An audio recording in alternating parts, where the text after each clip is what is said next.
Andrew Moore, was a man whose name carried weight across boardrooms from New York to San Francisco, whispered with equal parts admiration and envy. At 45, he had achieved what most men only dared to dream of. His empire, built on cutting-edge technology and ruthless efficiency, sprawled globally. He owned penthouses in Manhattan, estates in the Hamptons, and a winter villa in the Swiss Alps. His days were scheduled with military precision. His nights were spent in rooms lined with glass, overlooking cities that pulsed with the energy of dreams he no longer shared. On the surface, Andrew was the embodiment of triumph. Every magazine cover that featured his sharp profile proclaimed him as the face of American ambition, a billionaire, a genius, a conqueror of industries. Yet when the last meeting ended and the last glass of vintage wine was poured, when the laughter of acquaintances faded into silence, he was left alone with a truth he could not outspend, outbuild, or outmaneuver. His empire was vast, but his bloodline was empty. It was a truth that haunted him more in recent years, as streaks of silver appeared at his temples, and the echoes of his failed marriages sharpened into permanent scars. He had married twice, once in his early 30s, to a woman named Evelyn, whose beauty was as brilliant as it was fleeting. The marriage had ended in flames of betrayal and bitterness. His second attempt with Cassandra, a philanthropist who seemed flawless on paper, dissolved under the weight of his obsession with control and her hunger for freedom. Both women had left with their share of his fortune, but what they could never give him was the one thing he wanted most, an heir. Andrew's disdain for love grew in the aftermath. To him, love was a mirage, a promise that dissolved when one reached for it. He began to see relationships as contracts dressed up in sentiment ribbons doomed to unravel. But children were different. They were not fleeting promises or fragile emotions. They were legacy continuity, a future carved from the blood of one's veins. To Andrew, having a child was no longer about family in the traditional sense. It was about building something that outlived him, a monument that bore his name long after his empire turned to dust. He told himself it was rational, pragmatic. What use was love, with its betrayals and heartbreaks, when he truly needed an heir? A son, perhaps, who could carry the Moore name into the next century, or a daughter whose brilliance could eclipse his own. Love had failed him, but a contract never would. And so, in the dim hours, when Manhattan's skyline glimmered outside his glass walls, Andrew drafted plans, not for mergers or acquisitions, but for life itself. The thought first came to him one winter night. The city below was dressed in snow, glittering under streetlights like a million crystal shards. He sat alone in his penthouse, nursing a glass of whiskey that had long lost its warmth. The fire in the marble hearth crackled, filling the silence with a hollow music. He stared at the flames and realized with startling clarity that all the power he held, all the wealth he commanded, could not conjure an heir from the void of his solitude. Then the idea began to take root. Not adoption, not another ill-fated marriage, but an arrangement stripped of sentiment, bound only by legality. A woman healthy and willing, who would carry his child. No love, no romance, no illusions. Just an exchange clean and unambiguous. She would walk away with financial freedom. He would remain with his heir. Andrew had lived his life orchestrating deals worth billions. What was one more contract if it secured the one thing he could not buy on Wall Street? Yet even as he shaped this plan, a dissonance lingered within him, a quiet ache he refused to name. Late at night, when silence pressed too heavily against his chest, he sometimes imagined a child's laughter echoing through the empty halls of his mansion in Long Island. He pictured small footsteps pattering across marble floors, the soft weight of a tiny hand gripping his finger. And though he told himself it was about legacy, the image burned with something dangerously close to longing. The following weeks passed in a haze of research and discreet inquiries. Andrew spoke to lawyers, drafted clauses, and envisioned every possible complication. He was meticulous, leaving no stone unturned. His legal team produced a document as precise as any merger agreement, binding and irreversible. All that remained was the woman, a vessel. As he tried to tell himself, though, the word tasted bitter, even in his mind. But how did one choose such a woman? He could have gone through agencies, reached out to discreet services that specialized in surrogacy. Yet for reasons he could not fully articulate, that felt wrong. Too clinical, too predictable. Andrew wanted control, but also wanted authenticity, something raw and unpolished. Perhaps in some buried corner of his mind, he wanted a story to tell his heirs, one day. A story that began not with paperwork, but with fate. It was on one of these restless days, as he drove his sleek black Aston Martin through the chaotic streets of New York, that Andrew's path shifted. The winter air bit at the city's edges, and people hurried across sidewalks bundled in scarves and coats. He had no destination in mind, only a desire to escape the suffocating quiet of his penthouse. His gaze drifted idly to the sidewalk at a red light in the Bronx. That was when he saw her. She sat on the cold pavement near a graffiti-stained wall, her knees drawn to her chest, a sheet of crumpled paper balanced on them. In her hands was a dull pencil, its wood chipped, its point worn. Yet, as the world rushed past her, she drew. Her fingers moved with a rhythm that ignored the chaos around her, her eyes focused with fierce serenity. Her hair, thick and coiled, framed her face in disarray, but her eyes, dark, luminous, glowed with a determination that defied the ragged coat wrapped around her shoulders. Addison Carter. Though Andrew did not yet know her name, he could not look away. For a brief moment, their worlds collided in silence. He, a man encased in leather seats, worth more than she could dream of. She, a woman invisible to most, surviving on the margins of a city that devoured the weak. Something about her presence struck him with a force he hadn't anticipated. The light turned green.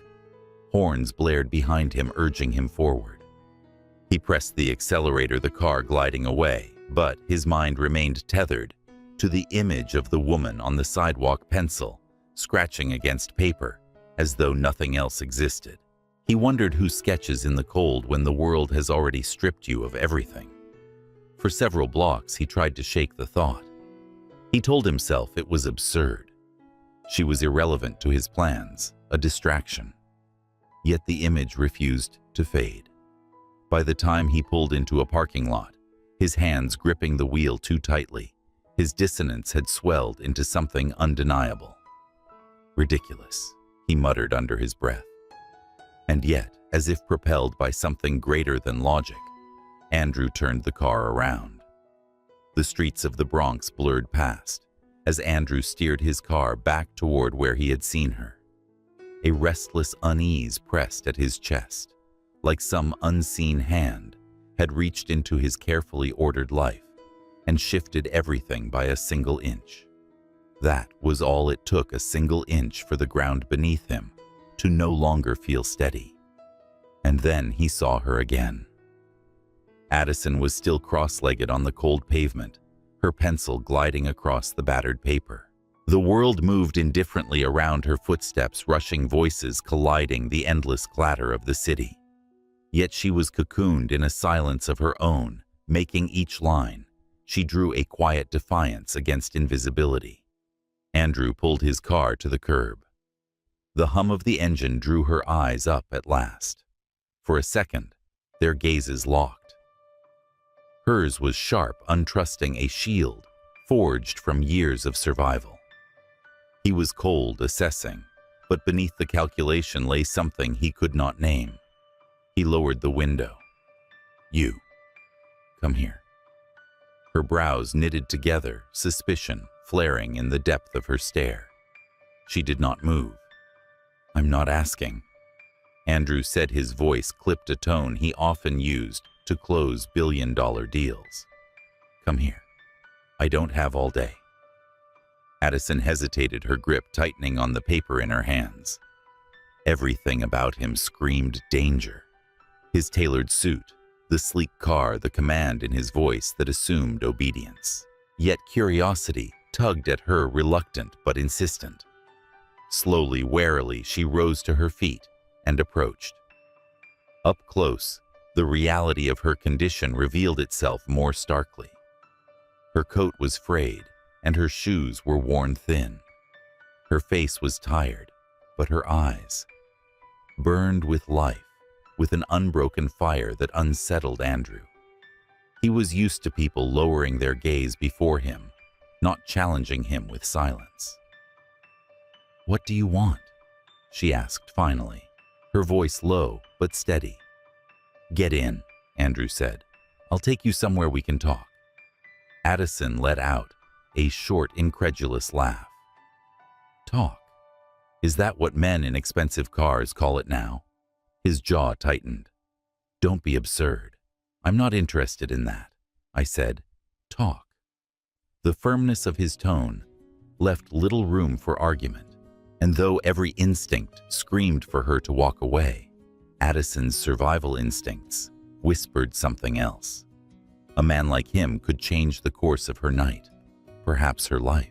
That kind of power was dangerous, but it was also impossible to ignore. With visible reluctance, she slid into the passenger seat. The silence in the car was heavy, oppressive. Andrew didn't feel it. He was a man accustomed to silence, to letting others squirm until they spoke. Addison, however, stared out the window, her face set in defiance. They drove until the noise of the city softened. Finally, Andrew pulled up outside a quiet cafe in a corner of Harlem. He stepped out, his movements deliberate, controlled, then opened the door for her. "After you," he said, though his voice lacked warmth. Inside the cafe was nearly empty. The faint hum of jazz floated from a speaker, mingling with the scent of roasted coffee beans.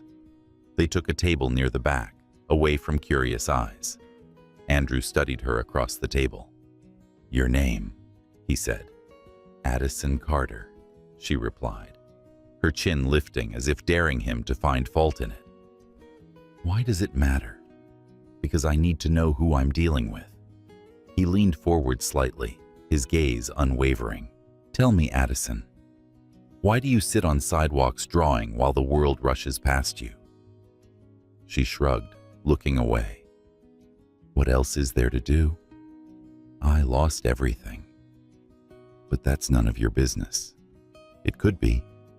Her eyes narrowed. "What is that supposed to mean?" Andrew exhaled as though tiring of the prelude. "I'll be direct. I want to make you an offer that will change your life." Addison barked a humorless laugh. "Men like you always have offers. I've heard them before. They usually come with chains." "This one comes with freedom," Andrew said calmly. "I want you to have a child for me." The words hung in the air, incongruous against the cozy clatter of cups in the distance. Addison blinked, certain she had misheard. "Excuse me, I'm not joking," Andrew replied. His voice was flat, clinical, like he was discussing a quarterly report. "I will provide everything you need. Medical care, housing, security. Ultimately, you'll receive enough money to ensure you never have to live on the streets again." Her lips parted, then closed again. A storm of emotions flickered across her face: shock, anger, disbelief, and beneath it all, a flash of temptation. She hated herself for feeling. "You're insane," she said finally. "What kind of man makes that kind of offer to a stranger? The kind who knows what he wants and doesn't waste time." Andrew replied without missing a beat. I don't want a relationship. I don't like drama. I want a child. Simple as that. Addison stared at him, trying to read the sincerity behind the steel in his tone. Everything about him screamed control calculation. Yet there was no trace of jest in his eyes. He meant every word. This is madness, she whispered. No, Addison. Madness is choosing to suffer when you've been handed a way out. He leaned back, his voice cool but piercing. I'm offering you stability, comfort, and a future. All you have to do is something you can already give: bear a child. Addison crossed her arms tightly over her chest, shielding herself from the weight of his gaze. Pride warred with desperation inside her. Every day was a fight for food, for warmth, for dignity.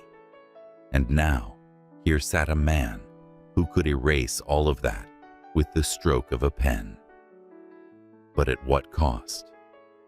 What happens after, she asked, her voice tinged with suspicion. After the baby is born. You'll walk away, Andrew said, with money, with freedom, no ties, no obligations. Her laugh this time was bitter. And how do I know you won't change your mind?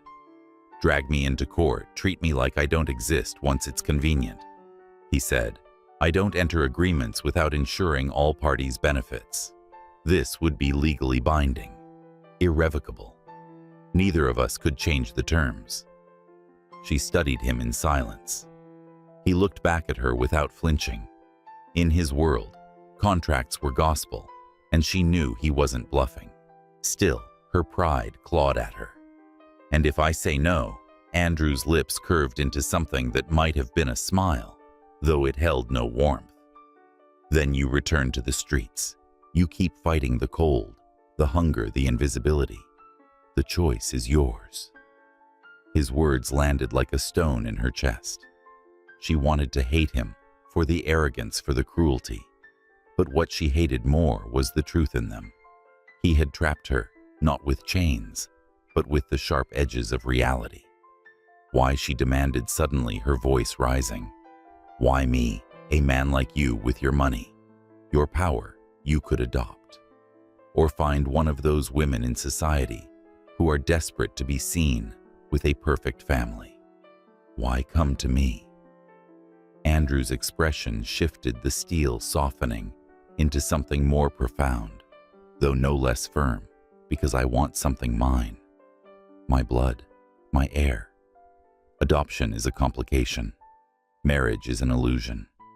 This is control. The coldness in his words made her shiver. And yet, for the first time, she saw not just a billionaire dictating terms, but a man shackled by his own hunger for permanence. She looked down at the paper she still clutched in her hand, her sketch lines and shadows of a world she wanted, but could never have. Could this offer be her escape or her destruction? I need time, Addison said at last, her voice steadier than she felt. Andrew nodded once, as if he had already anticipated her answer. You have 24 hours. After that, the offer is gone. He rose from his seat with the grace of a man who always left the final word behind. Without another glance, he walked out, his footsteps echoing in the quiet cafe. Addison sat frozen, the pencil still in her fingers, her heart a storm she could not quell. 24 hours. That was all the time she had to decide whether to sell her soul for survival or hold on to the scraps of pride that had kept her alive this long. And she realized she had a choice for the first time in years. The city never slept, but for Addison, Carter that night felt like an endless descent into silence. After leaving the cafe, she walked aimlessly through the streets, the December wind cutting through her thin coat as if it were nothing. Every step echoed with Andrew Moore's voice, cold and commanding, offering her what felt less like a choice and more like a verdict. 24 hours. The words pulsed through her mind with every tick of the invisible clock. She reached a small park, the kind of place families visited in the summer, but abandoned when the air turned cruel. She sank onto a bench, her sketch crumpled in her hands. The city stretched out around her, a jungle of glass and light, indifferent to her existence. Addison stared at the night sky, clouded and gray, and thought of her mother, a woman with hands worn from labor and a voice that always carried a melody, even in hardship. "Opportunities come only once, Addie," her mother used to say. "You grab them, or you watch them pass you by." But what kind of opportunity was this? To sell her body, her motherhood, in exchange for comfort. Her pride recoiled at the thought. She had fought so long to keep some semblance of dignity, even while sleeping under awnings and surviving on scraps. To surrender that now felt like betraying everything she had endured. And yet, the reality was harsher than pride. She was tired of hunger, of cold, of being invisible. Her body was thin, her spirit stretched thin too. She imagined herself in another month, another year, still sitting on the same sidewalks, still drawing dreams on scraps of paper no one cared to see. Could she bear that? Could she bear the endless cycle of survival with no end in sight? Her hands trembled as she pressed them against her stomach, as if trying to feel the weight of a decision that had not yet been made. The thought of carrying a child she would never raise, twisted something deep within her. It was unbearable, and yet inevitable. Her eyes filled, but she blinked the tears away. She could not afford weakness. Across the city, Andrew Moore sat in the pristine quiet of his Manhattan penthouse, reviewing the document on the glass table before him. His lawyers had done well. The contract was airtight, leaving no room for ambiguity. Addison Carter would be cared for, housing, medical, and financial support, arranged meticulously. In return, she would relinquish any claim to the child. Andrew scanned each line, though he already knew them by heart. His nature was to confirm, verify, and ensure that everything followed the order he demanded. There was a control comfort, knowing that chaos had no place in his world. Still, his thoughts strayed, unwelcome, distracting. The memory of her eyes, sharp and unyielding, haunted him. Most people shrank before him, eager to please or desperate to impress. But she had stared him down, even as her circumstances betrayed her vulnerability. There was something raw and untamed about her, which unsettled him more than he cared to admit. He told himself it didn't matter. She was not special. She was simply the one who had appeared at the right time and place. But even as he tried to reduce her to coincidence, a flicker of something he refused to name stirred inside him. Andrew closed the contract, his expression hardening. Sentiment had no place in this. The hours crawled by for Addison. She walked the streets until her legs ached, until exhaustion forced her back to the park bench. The night was merciless, the wind biting her body, shivering uncontrollably. She curled into herself, wishing for warmth, for safety.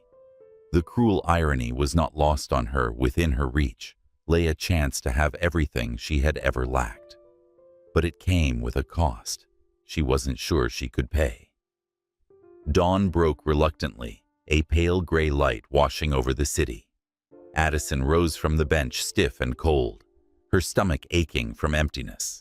The town stirred to life around her, commuters, rushing horns, blaring children tugging at their parents' hands. She stood apart from it all, a ghost among the living. Her steps carried her to a diner. She pressed her hands against the window, watching people sip coffee, eat pancakes, laugh, as if life were simple. Her reflection in the glass showed her truth, hollow cheeks, tired eyes, a woman on the edge of vanishing. She turned away. The clock was still ticking. When Addison found herself standing outside the towering glass building on Fifth Avenue, she barely remembered how she had gotten there.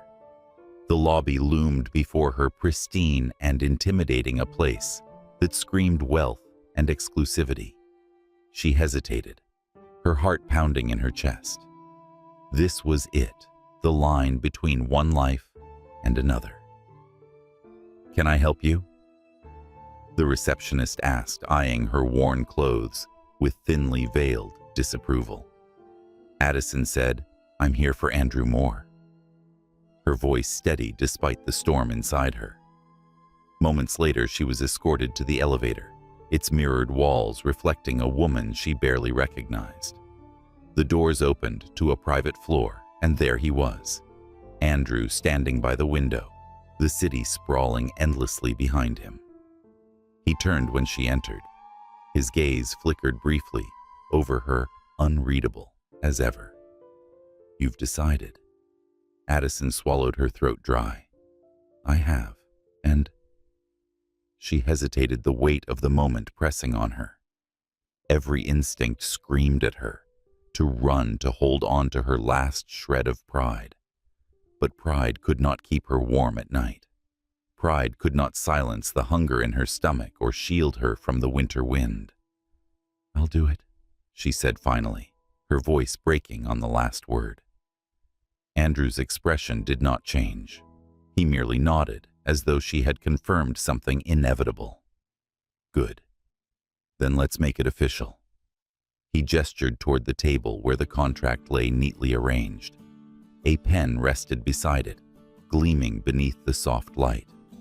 Addison approached slowly, her hands trembling. She picked up the contract, scanning the words, though the letters blurred before her eyes. Each line was a chain, binding her future to his design. Her heart pounded, but she forced herself to keep reading. "This seems final," she murmured. "That's exactly what I want," Andrew replied. His voice was calm, unyielding. "And I hope it's what you want too." Her laugh was short, bitter. "Want isn't the right word." Still, she took the pen. Her hand hovered above the paper, her breath uneven. She thought of her mother, of nights spent wishing for a better life. She thought of the cold, the hunger, the invisibility. And she thought of the possibility, fragile, uncertain, that maybe this was her only chance to escape. With a swift motion, Addison signed her name. The sound of the pen scratching across the paper sealed more than a deal. It sealed her fate. Andrew took the contract, scanning her signature with quiet satisfaction. He closed the folder, his posture as composed as ever. "It's done." Addison exhaled a long, shaky breath. She had crossed the threshold. There was no going back. Andrew signaled to his assistant, who appeared as if conjured by silence. "Stephanie will take you to the car. You'll be moving into the Long Island estate today." Addison followed the woman, her steps heavy. As the elevator descended, she pressed her back against the mirrored wall, her reflection staring back with wide, uncertain eyes. She wanted to scream, to weep, to undo what she had just done. But instead, she straightened her shoulders, holding on to the fragile belief that perhaps this choice could lead her somewhere other than despair. Outside, a sleek black car waited. The city, once her prison, now seemed to blur into something else, a place of endings and beginnings. As she slid into the car, Addison glanced back at the towering building, at the man who had rewritten her future with a single offer. The door closed with a soft click, and the car pulled away. Her old life vanished in the rearview mirror, and ahead, an uncertain road unfolded. The drive from Manhattan to Long Island unfolded like a dream Addison could not fully grasp. The car glided along smooth highways, leaving behind the gray chaos of the city, the crumbling walls she knew too well, and the familiar corners where she had spent nights curled against the cold. Each passing mile seemed to strip her further from the life she had lived, and yet the weight in her chest did not lighten. Stephanie, Andrew's assistant, sat beside her in the back seat. The woman was composed, her voice warm, yet professional, as she tried to ease the silence. "You'll find the estate very comfortable," Stephanie said politely. "It's quite spacious, and you'll have everything you need, doctors, nutritionists, and even personal trainers if you wish. Mr. Moore wants the best care for you." Addison nodded faintly, though her mind was elsewhere. The words estate and care clashed with the reality of who she was. She had slept on sidewalks, eaten meals rescued from bins, lived in shadows. Suddenly, being ushered into comfort felt like stepping onto a stage where she did not belong. The car turned onto a long, tree-lined drive. The winter branches arched overhead, bare but majestic, leading to iron gates that swung open at their approach. Beyond them sprawled the Moore estate, manicured gardens dusted with frost fountains, frozen in elegant silence, and at the heart of it all, a mansion that rose like a fortress of marble and glass. Its sheer scale made Addison's breath hitch.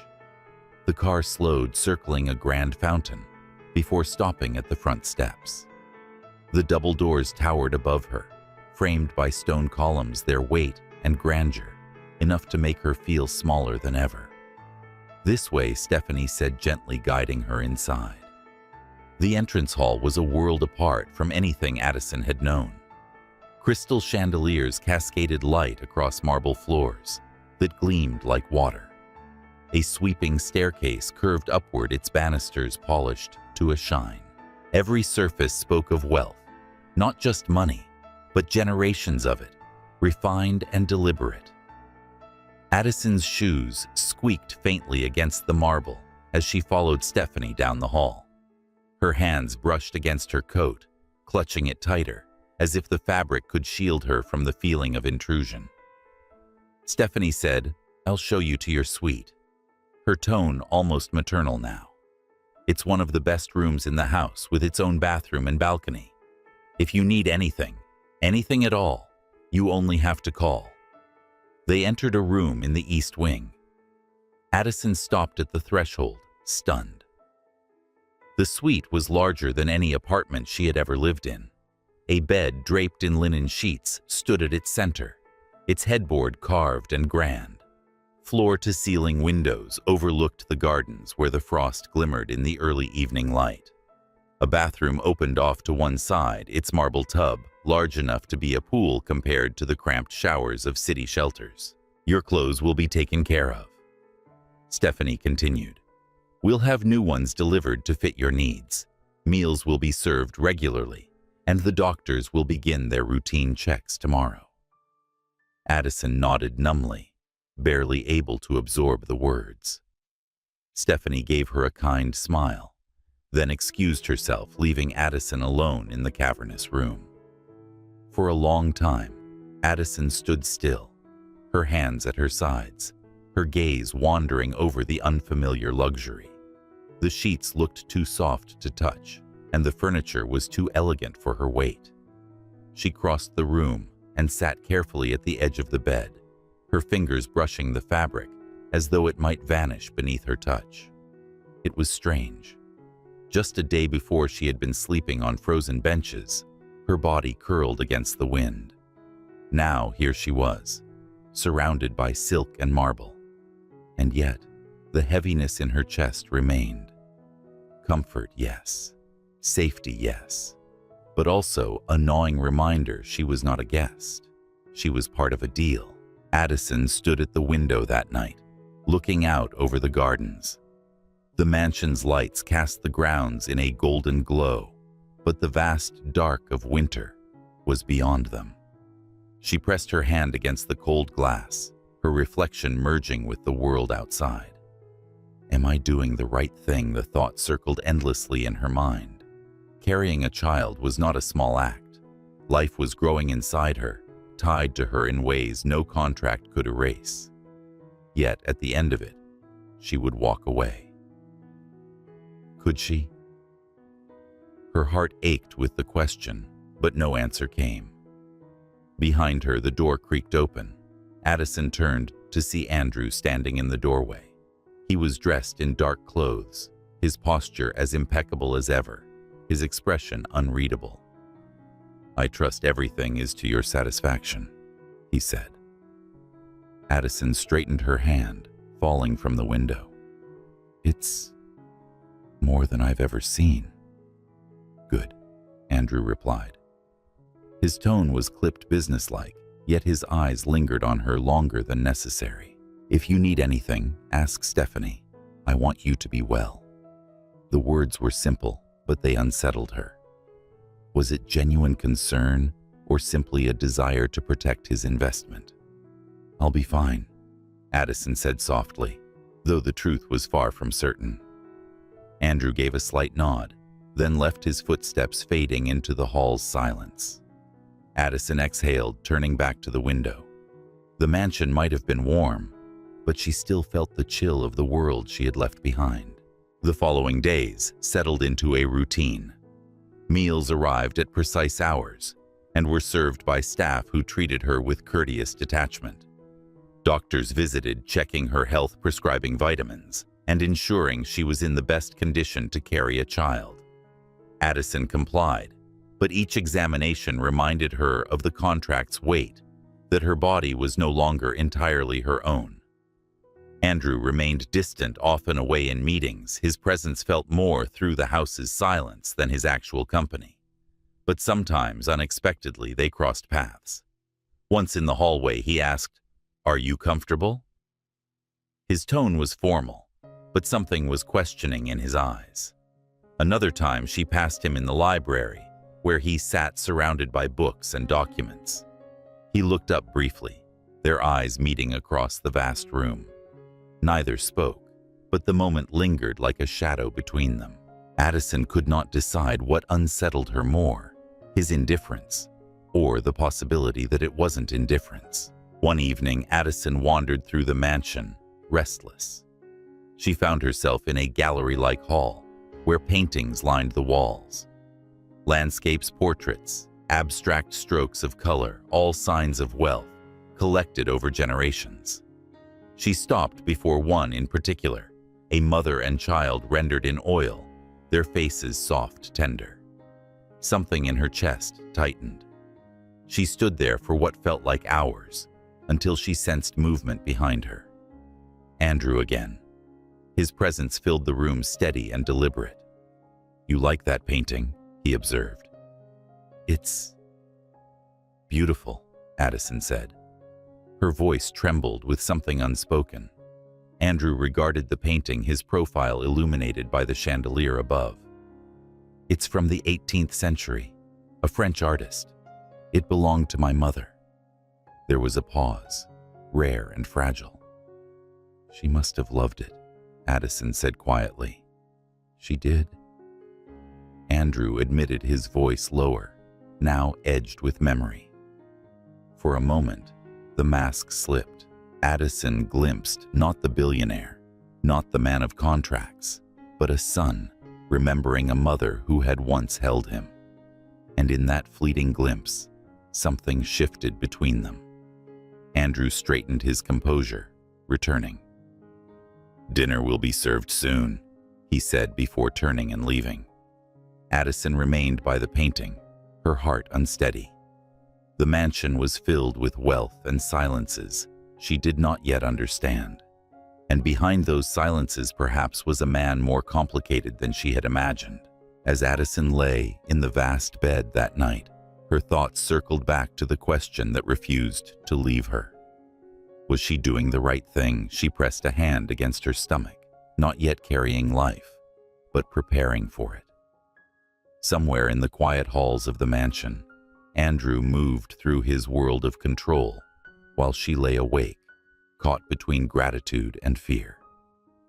She closed her eyes, listening to the faint hum of the house, and realized that her story had only just begun. Winter deepened over Long Island, pressing its icy breath against the windows of the Moore estate. Inside, warmth rained fires in marble hearths, golden lamps glowing over polished wood, the quiet hum of staff moving discreetly through endless halls. However, for Addison Carter, warmth was not the same as belonging. She had been in the mansion for weeks, long enough for her body to show the first quiet signs of change. A missed cycle confirmed what the doctors had already predicted. Her body had accepted its contracted role. The child, Andrew Moore's heir, was already a silent presence within her, shaping her future with every passing day. Addison often stood at the balcony of her suite, one hand pressed against her still flat stomach, watching the gardens below stretch into winter's silence.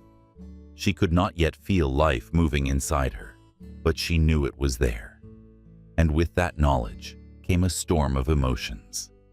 Some days, she felt defiant, determined to keep her heart walled off, to remind herself that this child was not hers. Other days, fear seeped in, whispering questions she could not silence. What if she grew attached? What if she could not let go? At night, she dreamed of small hands grasping hers, of laughter echoing through the cold marble halls. She would wake with tears, chastising herself for letting hope take root. The mansion's routines wrapped around her like velvet chains. Meals arrived at precise hours, balanced, nutritious, crafted by chefs who seemed to measure each ingredient for perfection.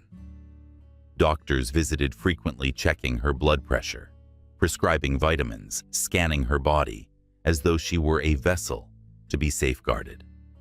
Addison cooperated, but with every needle prick, every chart marked with her name, she felt less like a woman and more like a project.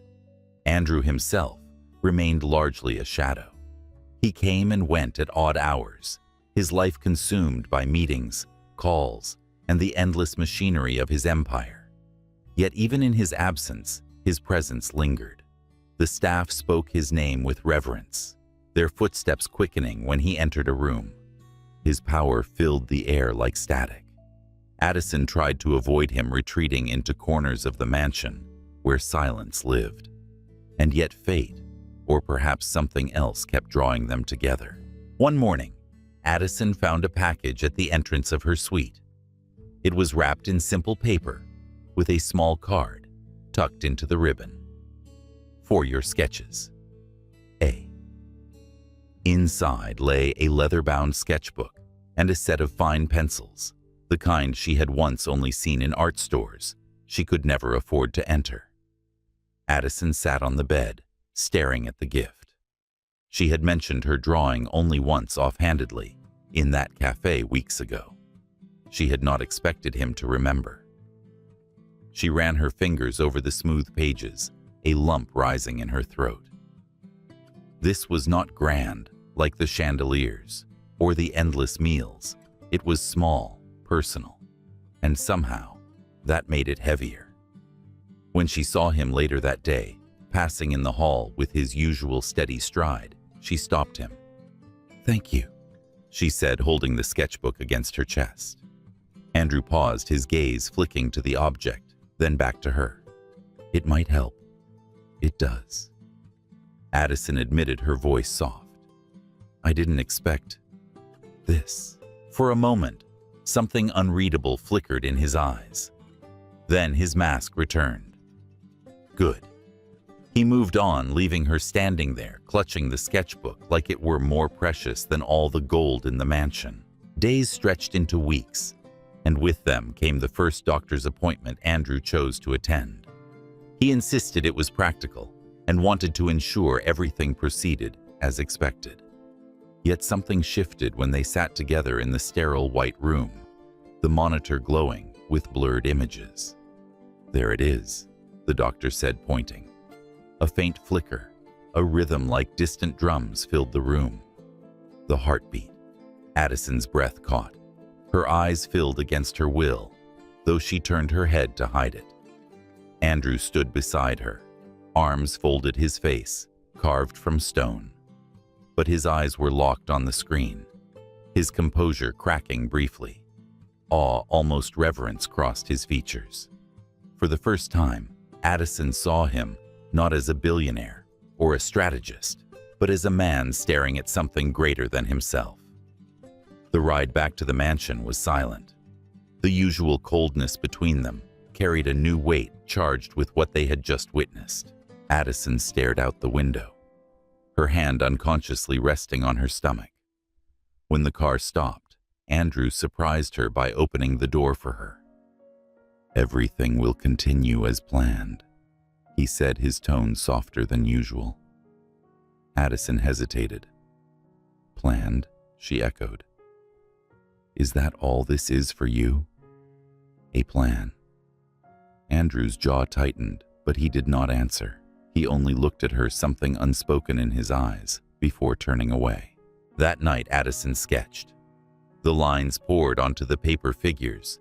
She could not name shapes that felt like echoes of what she carried inside her. She tried to draw walls around them, barriers that kept her from reaching too far, but her hand betrayed her. What emerged was softer, the curve of a small face, the delicate outline of hands. She set the pencil down, pressing her palms to her eyes. "This isn't mine," she told herself. "Don't forget that." But her heart refused to obey. Weeks later, Addison encountered Andrew in the library again. He was seated at the long oak table, a folder of documents spread before him. The lamplight cast his features in sharp relief, his expression focused, unyielding. "You work constantly," she said, before she could stop herself. Andrew looked up, faintly surprised. "That's how I built everything I have. And what does it give you?" Addison asked, her voice carrying more courage than she felt. "You plan, you calculate, you control everything. But where does it end?" He studied her, silent for a long moment. Then he leaned back, folding his hands. "It succeeds in security. I'm never losing what I've built." Addison shook her head, a small, incredulous smile tugging at her lips. "You can plan everything in the world, Andrew. But you can't plan feelings. You can't control life, no matter how much money you have." Her words struck him visibly. His eyes narrowed as if unused to such defiance. "Feelings are unreliable. They cost more than they give." Or maybe, Addison said softly, "they're the only things worth the cost." Silence fell heavy and charged. Andrew's gaze locked on hers, and for a fleeting second, something shifted. Something raw, uncertain, dangerously close to vulnerable. But then, as always, he pulled back. "Get some rest," he said curtly, gathering his papers. He left the room, his stride firm. But Addison knew her words had landed. She had seen it in his eyes, the momentary fracture in his armor. That night, sleep eluded her. She lay awake, staring at the ceiling, the baby's heartbeat still echoing in her ears. For the first time since stepping into this golden cage, she wondered if Andrew Moore's heart, buried beneath layers of steel and ice, might be capable of something he didn't yet understand.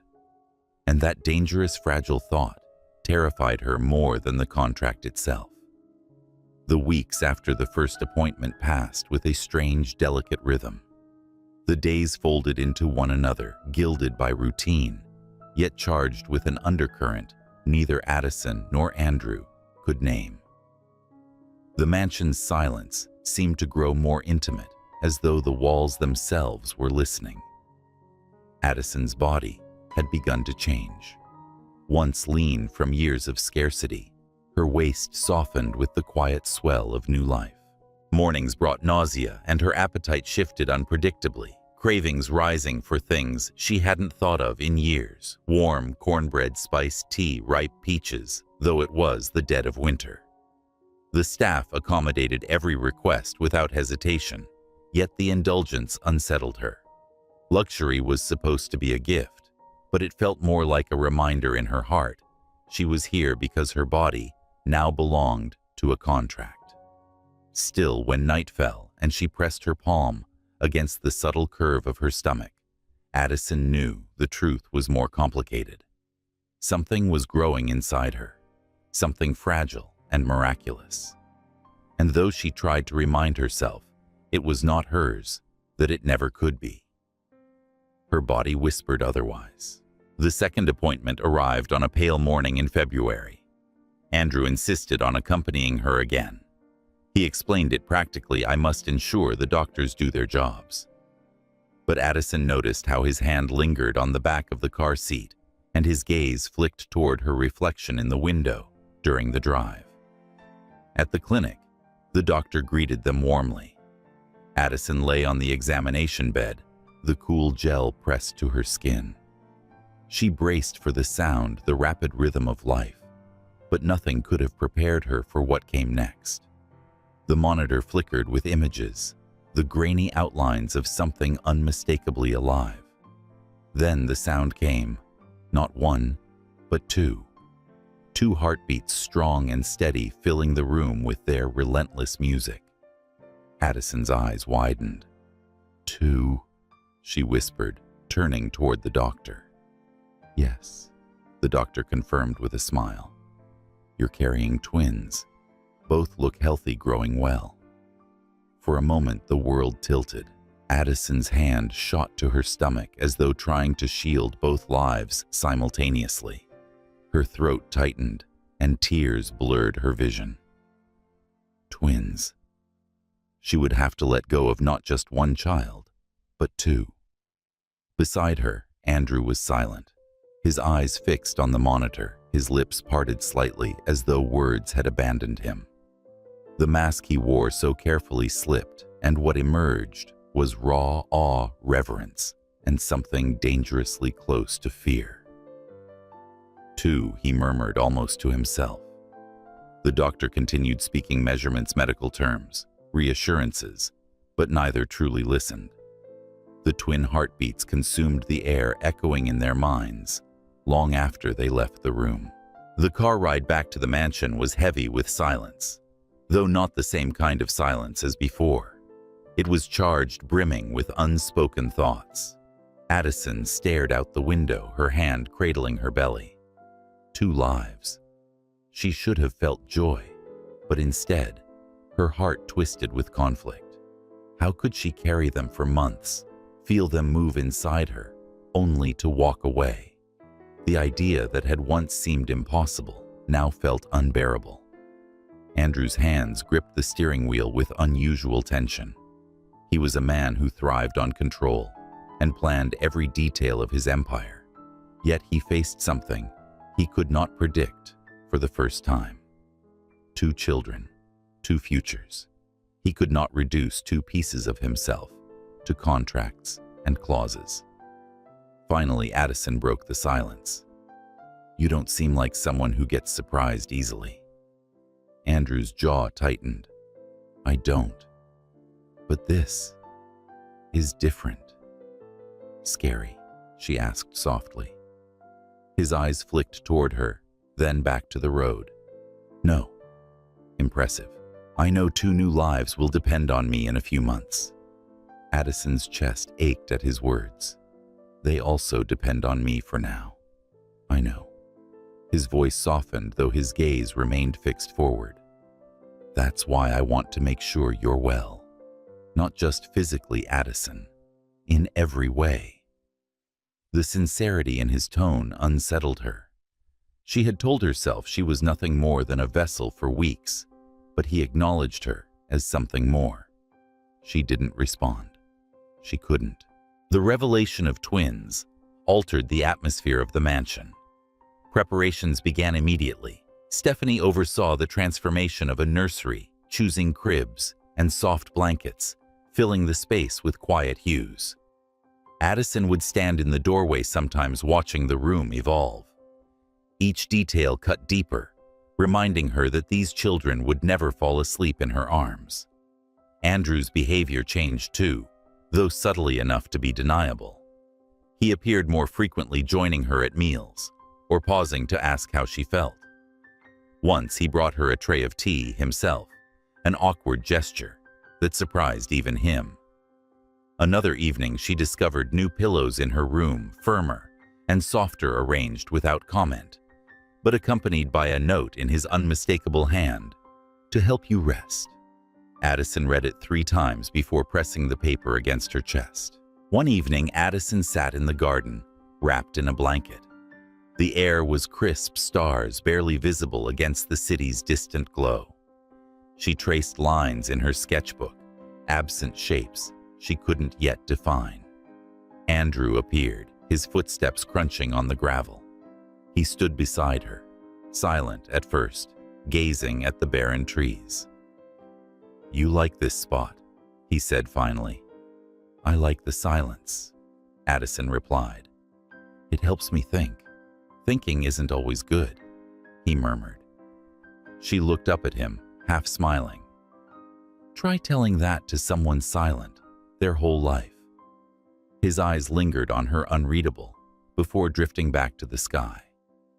Sometimes, being surrounded by people doesn't help either. Addison studied him in the dim light, noticing the weariness etched into his features. For the first time, she wondered if loneliness haunted him as profoundly as it did her. Maybe she said quietly, "You need something you can't control." He glanced at her sharply, but she didn't look away. Their eyes locked, and for a moment, the weight of everything between them, the contract, the unborn children, the walls they had built, hung like a fragile thread. Andrew turned away first, his posture rigid. "Get some rest," he said before retreating toward the house. Addison exhaled, her hands trembling against the sketchbook. She had seen it again, the fracture in his armor, and it terrified her how much she wanted to see more. The following weeks passed with new intensity. Addison felt the first flutter of movement, a faint ripple beneath her skin. She froze when it happened, tears welling unbidden. She was not supposed to feel this, or let her heart expand around something she would lose. But the truth could no longer be denied. She was already connected. Andrew noticed the shift, too. At dinners, his gaze lingered longer. In conversations, his tone softened, though his words remained precise. Once he asked her if she had thought of names. She laughed bitterly. "That's not my choice to make." "It may be," he said. The suggestion startled her. It was the first time he had offered her a place in the children's future, however small. Addison didn't answer. But that night she wrote names in the margins of her sketchbook, tracing them with hesitant fingers, before tearing the page out and hiding it under her pillow. Their relationship was no longer just a transaction, though neither admitted it. Addison fought against her growing attachment, terrified of the inevitable. Andrew battled with emotions. He had never allowed himself to feel afraid of losing control. Once filled only with silence, the mansion carried something new, a fragile tension, hope, fear. Two lives grew between them, binding them in ways no contract could contain. And both of them knew that nothing would ever be the same again, though neither dared to say it.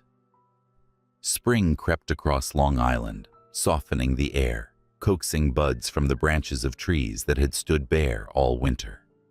In the gardens of the Moore estate, daffodils pierced the soil, their yellow crowns bright against the lingering chill. For Addison, the season's change mirrored her own body's transformation. Her belly had grown with the undeniable curve of life, her movements slower, more deliberate. Every flutter, every turn from within, anchored her to the two small beings she carried. The doctors spoke of progress in clinical terms, charts and measurements. But to Addison, each moment was more profound than science. In the quiet of her suite, she would press her hands to her stomach, whispering words no one else could hear. She tried not to name them, tried not to dream of futures she could not have, but still her heart betrayed her. They were hers in ways no contract could sever. At times, guilt pressed down on her like a stone. She had agreed to this arrangement and signed her name on the paper, declaring she would walk away. Yet how could a mother's body agree to let go of what grew inside her? Each day made the promise harder to imagine keeping. Andrew, too, had changed, though, in ways less visible. His empire continued, meetings and calls filling his days, Yet he returned to the mansion earlier than before. At dinners, he lingered longer, asking Addison about her health, appetite, and sleep.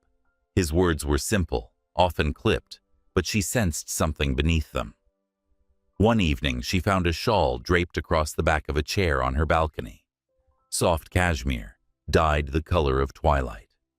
No note accompanied it, but Addison knew where it had come from. Another time, when nausea struck hard, she discovered ginger tea waiting on her nightstand, still steaming. He never mentioned these gestures, and she never confronted him. Yet each one left a mark, subtle threads weaving a tapestry she tried not to see.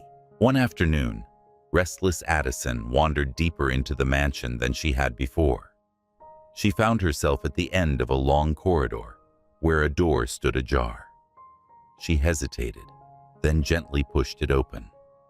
Inside was a study smaller than the grand library, filled with old leather and cedar scent. Books lined the shelves, their spines worn from use. At the center sat Andrew, not behind a desk, but in a chair, a framed photograph cradled in his hands. He did not hear her at first. His gaze was fixed on the picture, his posture unguarded, almost fragile. Addison caught a glimpse as she stepped closer. A woman's face, smiling softly eyes, mirrored Andrew's. "I didn't mean to intrude," she said quietly. Andrew started quickly setting the photograph back on the desk. The mask returned to his features, though not as firmly as before. "It's nothing," he replied. Addison lingered near the door. "She was essential to you." He looked at her eyes, narrowing as if deciding whether to respond. At last he said, "My mother. This was her room. I kept it the way she left it." Addison stepped closer, drawn by something tender in his tone. "She looks kind. She was." Andrew admitted, his voice lower now. "She believed in things I never understood. Faith, trust, love. She used to tell me life wasn't meant to be controlled. It was only lived." Addison tilted her head, studying him. "And you didn't believe her?" A muscle worked in his jaw. "I wanted to. But after she died, all I saw was how easily things fall apart when you rely on feelings." The silence stretched heavy but not cold. Addison felt the weight of his words, the wound that shaped the man before her. For the first time, she did not see Andrew Moore, the billionaire, the strategist, the man of contracts. She saw a son without a mother who had once taught him to believe in what he now rejected. She wanted to reach out to close the distance between them, but fear held her still. Andrew cleared his throat, straightening. "You should rest. The doctors don't want you on your feet too long." The moment slipped away, but Addison carried it with her, long after she returned to her room. The outside world, which had seemed so far removed, soon pressed its shadow against the fragile balance they had found. One evening, as Andrew sat with his advisors in the mansion's smaller dining room, Addison overheard fragments of conversation. "Rumors are circling. Someone saw her at the clinic. Questions will come." Andrew's voice was firm. "It will be handled. Discretion is non-negotiable." "Handled," how another voice pressed. "If the press learns a homeless woman is carrying your heirs?" Addison froze, her breath catching. The words struck with brutal clarity. This was not only about her and Andrew. It was about power, perception, and control. She was a liability to the world, a potential scandal to be buried. That night, she lay awake staring at the ceiling. The babies kicked softly, reminding her they were real, that they existed beyond contracts and reputations. Fear gnawed at her. If the world knew, what would happen? Would Andrew protect her, or would she become expendable once the children were born? The next morning, she found him in the garden. He stood at the fountain's edge, hands in his pockets, his posture sharp against the rising sun. "You're worried," Addison said, approaching. He looked at her, his expression unreadable. You overheard? She crossed her arms over her growing belly. They think I'm a scandal. Andrew's gaze hardened. They think you're a variable. People like them don't see you for who you are, only for the risk you represent. And what do you see? She asked, her voice trembling, despite her resolve. For a moment, he didn't answer. The air thickened, and the fountain's trickle was the only sound. Then quietly he said, I see someone stronger than they'll ever understand. Addison's breath caught. The sincerity in his tone left her shaken. The days that followed carried both light and shadow. Andrew became more present, not just in duty, but in presence. He asked questions not only about her health, but about her art, her past, the things that shaped her. Sometimes they sat together in the evenings, not speaking much, simply sharing the same silence. Yet the shadows remained. Addison felt them in the way the staff's eyes lingered too long in the hushed conversations that ended when she entered a room. She was both cared for and judged, cradled and caged. One evening, as she sketched in the sitting room, Andrew entered. He watched her for a moment before asking, "What are you drawing?" She hesitated, then turned the book to show him a pair of hands, small and fragile, reaching upward. His eyes softened. "They're beautiful." "They're not finished," Addison murmured. "Neither are they," he said quietly, nodding toward her belly. The words lingered in the air, pulling them closer to something neither dared to name. As spring deepened, Addison walked the gardens more often, her steps slow, her body heavy with the twins' weight. Andrew accompanied her sometimes. His stride matched hers, and his silence was different now, less cold and more companionable. Once, as they paused beneath a blossoming tree, Addison pressed a hand to her back, wincing. Andrew immediately reached out, steadying her with a hand at her elbow. "You're pushing yourself," he said, his voice softer than she had ever heard. "I'm fine," Addison replied, though her eyes betrayed her exhaustion. He didn't let go. "You don't have to be." They stood like that momentarily, the world hushed around them, blossoms drifting in the breeze. Then Addison stepped back, breaking the spell. "Thank you," she whispered. Andrew inclined his head, but the look in his eyes lingered long after. Nights grew heavier for Addison as the twins stirred within her, restless and alive. Sleep eluded her, her thoughts tangled between fear and longing. She pressed her hands to her stomach, whispering promises she had no right to make. Yet somewhere deep inside, hope flickered that perhaps against all reason, this story might not end the way the contract demanded. And though she would never say it aloud, she sensed Andrew was beginning to wonder the same. The final weeks were heavy with waiting. The mansion, usually a place of calculated quiet, seemed to pulse with anticipation. Addison felt it in the air, in the way the staff moved with hushed efficiency, in the way Andrew appeared more often than before, his presence steady though rarely acknowledged aloud. Her body bore the weight of the twins with every step. Her back ached, her breath shortened, and her nights were restless. The doctor's visits grew more frequent, their voices reassuring, yet Addison knew her body was carrying more than just life. It brought fear, hope, and an ending she dreaded. In the evenings, she sat by the window of her suite, watching the world slip into twilight. Her hand rested on her belly, feeling the restless kicks and turns inside. Sometimes she whispered to them. Not names, never names, but promises she didn't know if she could keep. Promises of love, of a bond that existed even if she would one day be forced to let go. Andrew's behavior had shifted subtly, but unmistakably. He attended nearly every medical appointment, his tall frame looming near her as the doctors spoke in measured tones. He rarely interrupted, but his questions were precise, his eyes sharp as though memorizing every detail of their growth. One morning, after a particularly restless night, Addison ate breakfast late. To her surprise, Andrew was still there, sitting at the head of the long table, a cup of coffee untouched before him. "You're pale," he observed as she entered. Addison admitted it was a long night, lowering herself carefully into a chair.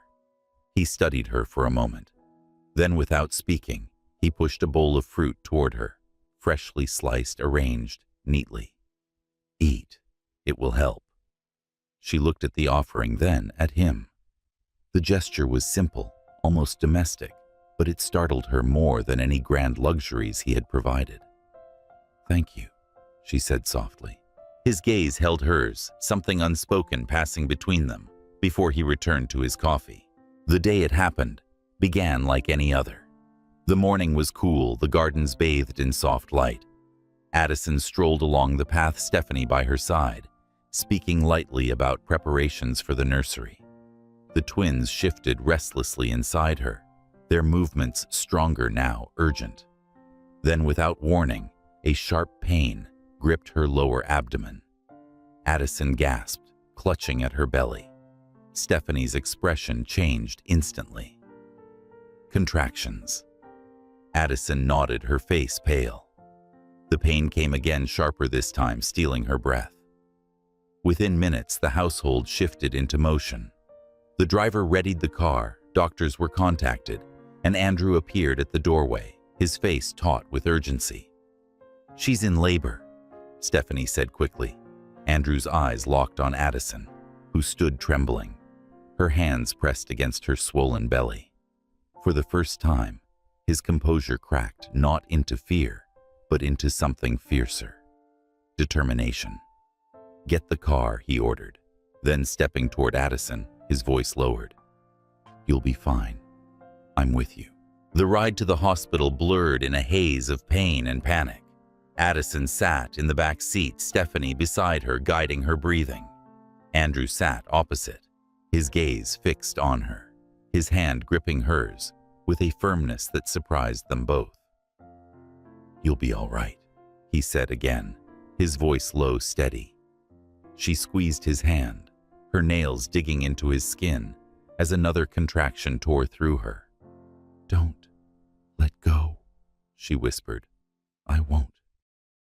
Andrew replied, and he didn't. At the hospital, everything moved quickly.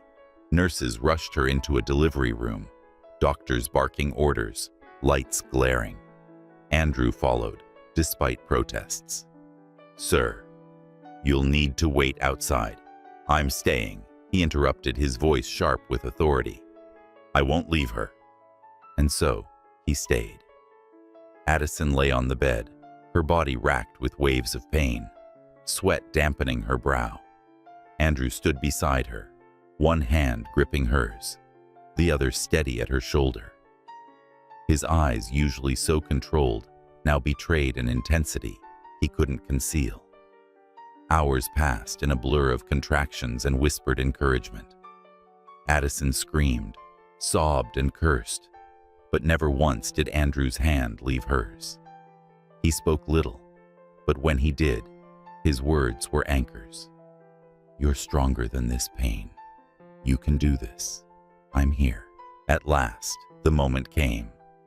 Addison's cries filled the room, raw and desperate, until they were joined by another sound, a sharp, fragile wail that pierced the air.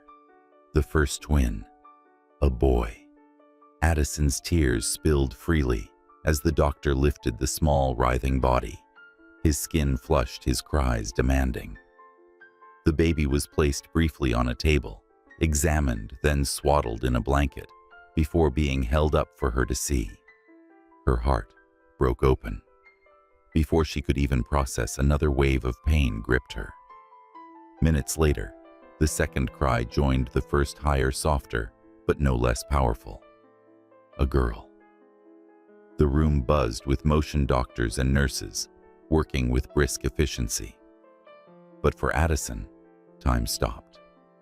Two voices filled the air, voices that had been heartbeats within her for months. She reached out with trembling hands, and for a moment the babies were placed against her chest. Her tears wet their tiny foreheads.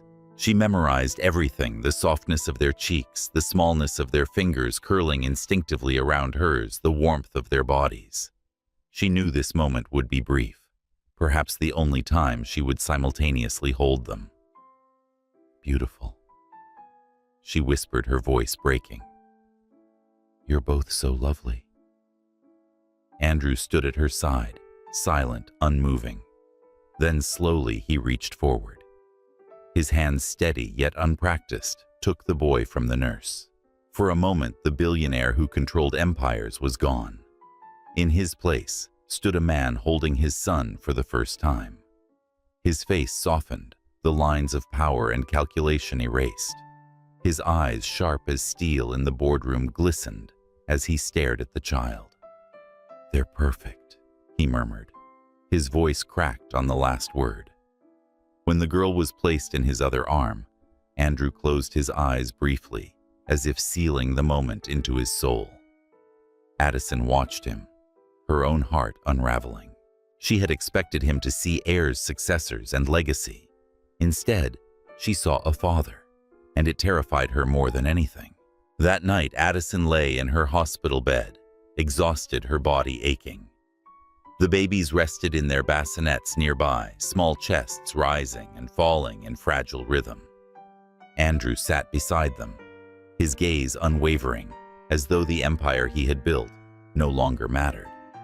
Stephanie entered quietly, carrying coffee. She glanced at Andrew. "Everything all right, sir?" He looked up. His expression softened in a way she had never seen. For the first time, he said, "It is." When Stephanie left, Addison turned her head toward him. "You've changed." Andrew looked at her, his eyes shadowed but earnest. They changed everything. Addison swallowed hard, her throat tight. "And me?" The question hung between them, fragile, dangerous. Andrew didn't answer immediately. He stood, walked to her bed, and placed the girl gently in her arms. Then he met her eyes. "You were incredible," he said quietly, "and I'll never forget that." Addison held the child close, her tears falling freely. She wanted to believe his words, to let them root in her heart. But the contract loomed like a shadow, reminding her that this moment, no matter how beautiful, could not last. As dawn broke over the city, Andrew remained by the bassinets, watching his children sleep. The man who had built his life on control now sat in awe of the only thing he could never fully command: love. Addison closed her eyes, listening to the soft breaths of the twins, her heart breaking with every sound. She knew the days ahead would test her more than anything she had ever endured. But for now, in that fragile dawn, they were together. A father, a mother, and two lives that bound them more deeply than any contract ever could. The weeks following the twins' birth unfolded in a haze of exhaustion and wonder. Addison spent her days between the nursery and her own room, her body still recovering from the trial of labor, the ache in her muscles, the tenderness of her skin. The shadows beneath her eyes faded when she leaned over the bassinets and saw them sleeping. Two small chests rising and falling, two pairs of fingers curling instinctively around hers. She tried to remind herself that every touch, every lullaby whispered in the quiet of the night, was temporary. The contract was unyielding. A shadow stretched across every joyful moment. And yet her heart, disobedient and wild, loved them fiercely. Andrew was never far. He moved through the nursery with a quiet intensity, his large hands awkward but careful as he changed diapers or adjusted blankets. Sometimes Addison would wake in the night to find him already there, standing over the bassinets, his expression softened into something she had once believed impossible for him. "Go back to sleep," he would tell her gently when he caught her watching. "I've got them." In those moments, Addison felt the walls she had built begin to crack. The mansion itself seemed transformed by the presence of the twins. Where once silence had ruled, now there were cries, laughter, soft coos that echoed down marble hallways. Staff members moved with lighter steps, their faces betraying smiles they hadn't worn before. Even Stephanie, always so composed, often lingered in the nursery, her eyes shining as she cradled the infants. But for Addison, joy was tangled with dread. Each day brought her closer to the inevitable. The contract remained signed in black ink, demanding her departure once her role was fulfilled. She had thought she could endure. It had convinced herself she could be strong enough to walk away. But the thought of leaving them, her son, her daughter, tore at her soul like glass. And there was Andrew. He was changing too, though she wasn't sure he realized it. He still carried the air of a man in control, yet the edges had softened. He asked her how she felt more often now, and listened when she answered. Once during a rare afternoon when both twins slept simultaneously, he sat beside her in the sunlit nursery. They looked peaceful. He murmured, his gaze fixed on the bassinets. Addison nodded her hand, brushing the curls from her daughter's forehead. "They trust us," she said softly. "They trust you," Andrew corrected. She glanced at him. "And you. They know you're here." His eyes flicked to hers, and for a moment, something unspoken hung in the air. He looked away first, his jaw tightening as if afraid to admit how much her words meant. The day came too soon. Addison packed slowly, folding the few clothes she had been given, tucking away sketches she had drawn in the still hours of night. The nursery was quiet behind her, the twins napping after their morning feed. She lingered by their cribs, pressing kisses to their cheeks, breathing them in as though trying to memorize their scent. Stephanie appeared at the door, her expression soft. "Is everything ready?" Addison swallowed her throat tight. "Yes, you don't have to do this," Stephanie whispered. "Not if I do." Addison interrupted, forcing a smile that didn't reach her eyes. "This is what was agreed." Stephanie hesitated, but said no more. Downstairs, Andrew waited in the grand foyer. He stood by the door, his posture tense, his eyes unreadable, as Addison descended the stairs with her small suitcase. Their gazes met, and their silence was sharper than any blade. "Everything's ready," Addison said, her voice steady, though her hands trembled. Andrew didn't answer immediately. He looked at the suitcase, then back at her, something flickering in his eyes. At last he spoke, his voice low. "Are you really leaving?" Addison's chest ached. "That was the deal. I've done my part. Now it's time to move on." He stepped closer, his gaze burning into hers. "And you think you can walk away? After all this?" Her resolve wavered, but she lifted her chin. "I don't have a choice." For a long moment he said nothing.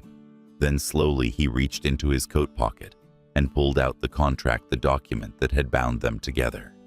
He held it in his hands, staring at it, as though it were suddenly meaningless. "This contract," he said, his voice steadier, "now should never have defined what's between us." Before Addison could respond, he tore the pages in half. The sound echoed through the foyer, sharp and final. He repeatedly pulled them until the paper was in fragments on the polished floor. Addison froze, her breath catching. "Andrew, I don't want this to end here," he said, stepping closer. His voice cracked, raw with emotion. "I don't want you to go. I need you, Addison. Not just because of the twins, but because you brought something into my life I didn't know I was missing." Her heart pounded, torn between hope and fear. "You can't just tear up a contract and expect that to change everything. It's not that simple. I know it's not simple." He admitted, his eyes locked on hers. "Nothing about this has been simple for me. But these past months have shown me something I've been too afraid to admit. I can't live behind walls forever. I need more than control. I need you." Tears filled her eyes. "How do I know this is real? How do I know you won't change your mind and pull away when things get hard?" Andrew's expression softened, though his voice was fierce. "It left me empty because I've already tried living without feeling anything for anyone. You showed me I don't have to be afraid of being human. Yes, it scares me, but losing you scares me more." Addison's tears spilled freely. "I fell in love with you, Andrew," she confessed, her voice breaking. "But I've spent my whole life being discarded, ignored. How can I trust that you won't do the same?" He stepped closer, so close she could feel the warmth of his breath. "Because you changed everything for me. And I'm not the kind of man who says that lightly. I don't know how to prove it, Addison, but I'll try every day for the rest of my life if you let me."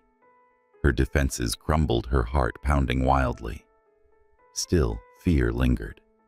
"And if it doesn't work," she whispered, "then we'll try again," Andrew said. "And again, until it does. I won't give up on you. Not ever." For a moment, the world seemed to stop. Addison searched his eyes, looking for deception, for control, but found only truth. Slowly, she nodded, tears streaming down her cheeks. "Okay," she whispered. "I'll stay." Relief washed over Andrew's face, raw and unguarded. He pulled her into his arms, holding her tightly, afraid she might vanish if he let go. For the first time, Addison felt not like a guest, not like a contract, but like she belonged. Upstairs, the twins stirred, their cries echoing faintly through the halls. Addison pulled back, wiping her tears, and Andrew's gaze followed hers toward the sound. "Let's go to them," he said softly. Together they climbed the stairs, side by side, toward the nursery, where two new lives waited. Lives that had bound them together in ways no contract ever could. And for the first time, Addison allowed herself to hope that perhaps this beginning was not the end, but the start of something greater than they had ever imagined. Morning light spilled across the Moore estate, filtering through the nursery curtains where the twins stirred. Their cries were softer now, more insistent than frantic, as though they had already begun to trust the world around them. Addison moved first, cradling their daughter against her chest, while Andrew lifted their son with a tenderness that would have once surprised him. The contract was gone, its remnants swept from the foyer floor, yet the choice it had forced remained etched in both their hearts. Addison had stayed not as a surrogate bound by obligation, but as a woman daring to hope and trust. And Andrew had chosen for the first time in his life to place his heart above his fear of losing control. The mansion no longer felt like a cage. It breathed with the sound of life, with laughter and soft lullabies, with the shuffle of hurried footsteps, when two tiny voices demanded more than their parents could give. Andrew was unaccustomed to failure, but fatherhood humbled him. The first time he tried to change a diaper, disaster struck, pins dropped, the blanket slipped, and the child wailed in protest. Addison's laughter rang out, bright and unrestrained, filling the nursery. He looked at her, then his hands clumsy, and for the first time since their meeting, he laughed too. She teased, "You're impossible at this," taking the baby from his arms. "I build empires," he retorted, though his smile softened the words. "I can learn this." And he did. Slowly, awkwardly, he learned. Late nights were spent pacing the nursery with a baby in his arms, mornings with bottles balanced clumsily, and evenings where exhaustion claimed him only after the twins were asleep. Each moment chipped away at the fortress he had built around himself, revealing a man Addison had begun to believe she might truly love.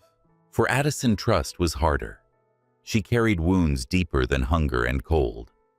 She had been discarded unseen, treated as though her worth began and ended with survival.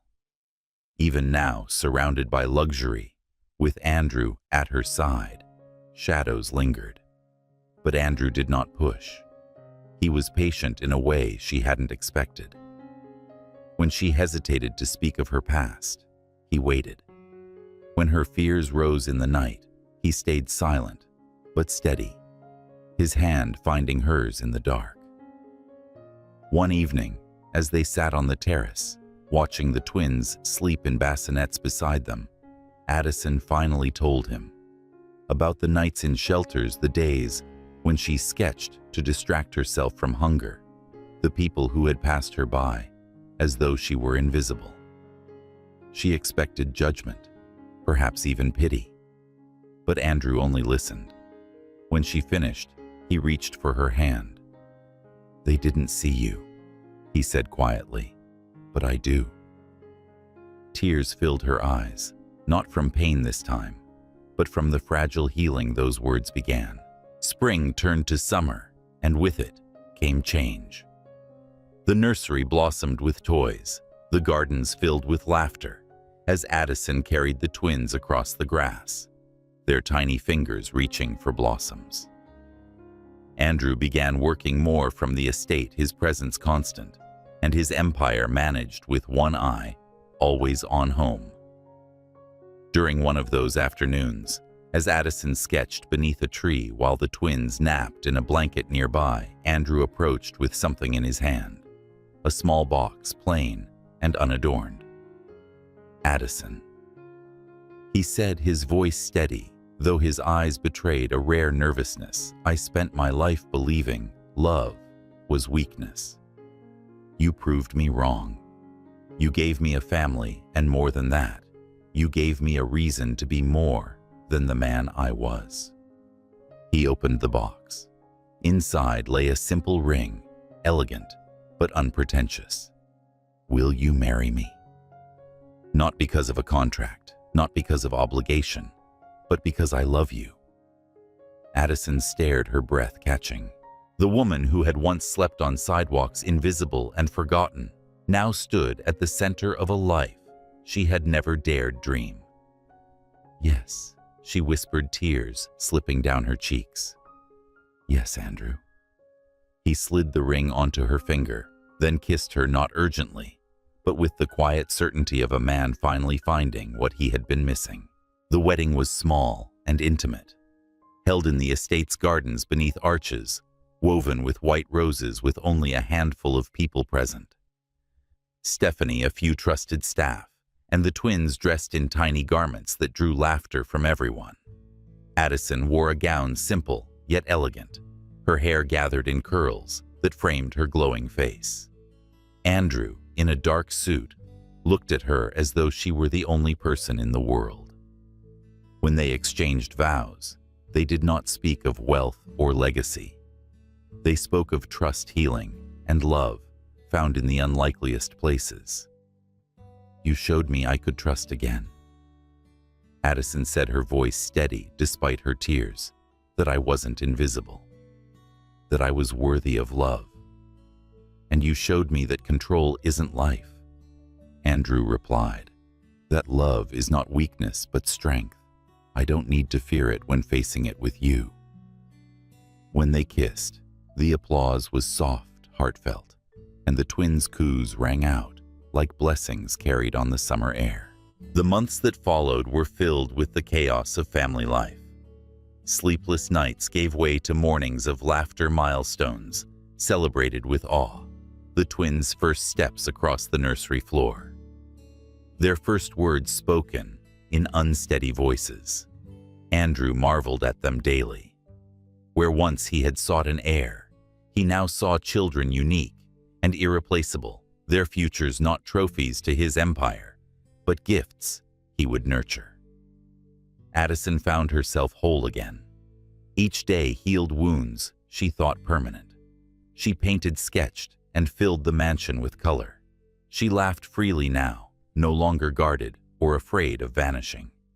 One autumn afternoon, she stood in the garden watching the twins play on the grass. Andrew joined her, his arm wrapping around her shoulders. "Are you happy?" she asked softly.